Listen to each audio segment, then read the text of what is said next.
Look, it's a beautiful temple, spiritual है, लेकिन what's surprising and unique is everybody is a volunteer here.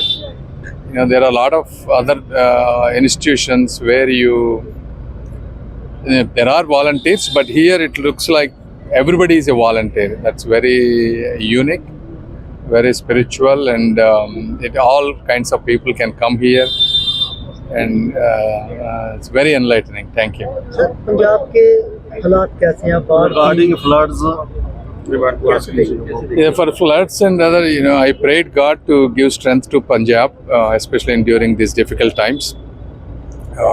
Yesterday and today I have gone through several villages, looked at damaged crops, damaged houses, damaged roads and bridges. Modi ji has given 1,600 crores so far, and with the state there is another 12,000 crores relief fund available.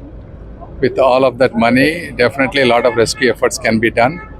Also, there are a lot of government schemes in rural development, whether it is Awas Yojana, Gramin Sadak Yojana, and Manrega, and all those schemes can be utilized, because for the flood affected areas, in every scheme there is a provision for 5% extra or 50 days additional days of rural employment.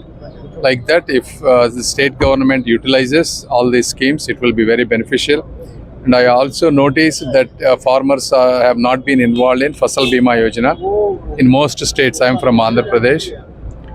State government actually pays some of the premiums so that farmers can receive these benefits, especially during these difficult times. जो केंद्र सरकार की ओर से पैसे दिए गए हैं और पंजाब के लोग क्रिटिकल जितनी भी पार्टी में बोल रहे हैं कि पैसे कम है और देने चाहिए थे. Do you think more help is required for No, Punjab? definitely. See, initially 1,600 crores has been given, and definitely if they submit why they need additional money, definitely Modi ji will be thinking, and the Sarkar will give as needed. Thank you, brother.